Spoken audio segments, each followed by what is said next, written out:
Islam and Christianity had been portrayed as mortal enemies for 1400 years. Locked in combat until the end of time, when, finally on the Day of Judgment, God will announce the winner.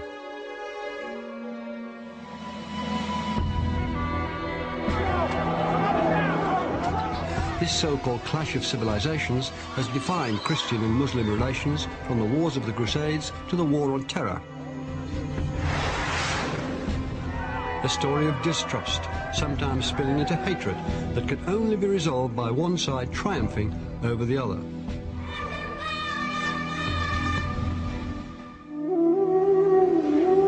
But there is another story.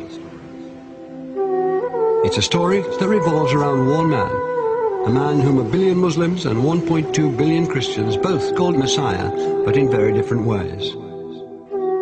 Jesus.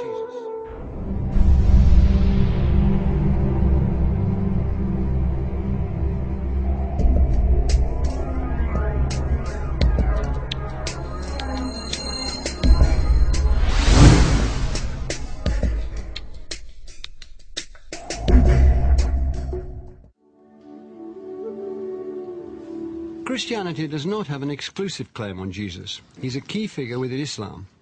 Islam's account of Jesus' birth, his life and his death may be uncomfortable for Christians, few of whom know much about it. A person cannot be a Muslim unless they believe in Jesus.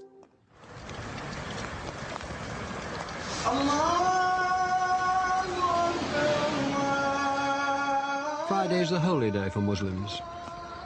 At Finsbury Park Mosque in London, worshippers pack in for prayer. It's a scene that plays out every Friday in every mosque in the world. In Muslim countries, it's a holiday. In Britain, it can mean a late dash from work to cram it in. Many will miss the subject of today's talk, how to take inspiration from the example of Jesus.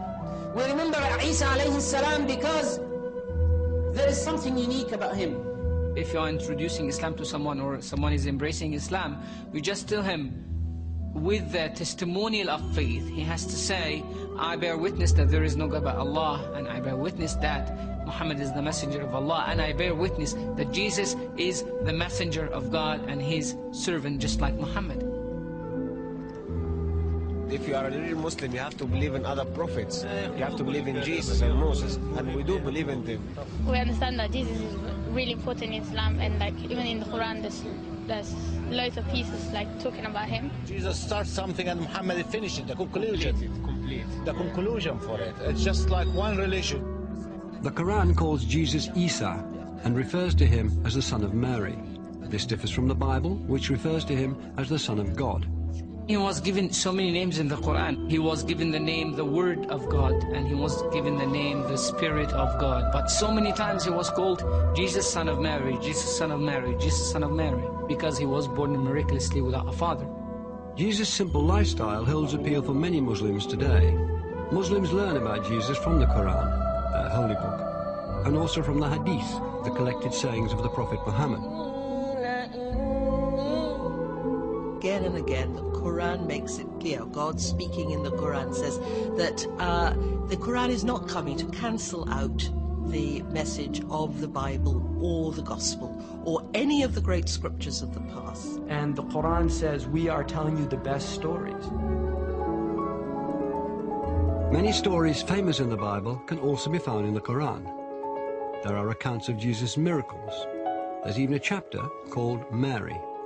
One of the things that you'll notice in the Quran is that many of the same characters that we find in the Bible are there.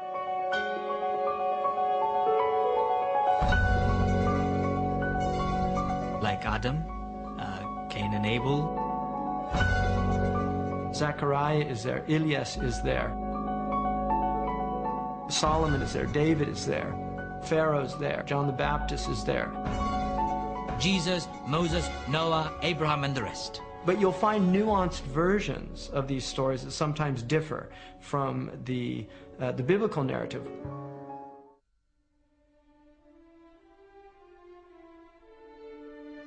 We remember Isa alayhi salam because there is something unique about him. Jesus ﷺ was mentioned in the Quran in 154 times, in 19 surahs, more than Prophet Muhammad himself.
When someone told me there's a chapter Mary in the Quran, I was like totally gobsmacked. I was thinking, hold on, I went to school with a lot of Muslims, and then none of them told me this. So I said, what? There's a chapter Mary? I said, what? The same Mary that's the mother of Jesus? He said, yeah.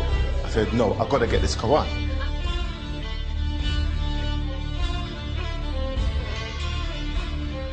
Allah spoke to Jesus, peace be upon him, and gave him some new rules. He gave him a book called the Injil. Just like he gave Prophet Muhammad afterwards the Quran. What I emphasize, that which is common between us and the Christian, between Muhammad sallallahu alaihi wasallam and Jesus Christ, must be brought together in the life of the children, so that when they live in the wider world, they appreciate that we all come from the same father and we all have the same ideal. We as Muslims, we have to believe in Jesus, son of Mary, so seriously that we believe he is going to be coming as the prophet of the end of time. If Mary was here today, as far as I'm concerned as a Muslim woman, she'd be rolling with us, you get what I'm saying? Like, she'd be rolling with us, she'd be dressing like us, you know, she'll be setting an example the way we're trying to set an example. Before I was a Muslim, you know, I had a red Mohican, I was like into short skirts, I was walking about thinking, yeah, you know, I'm liberated, but I realized men just didn't have no respect for me.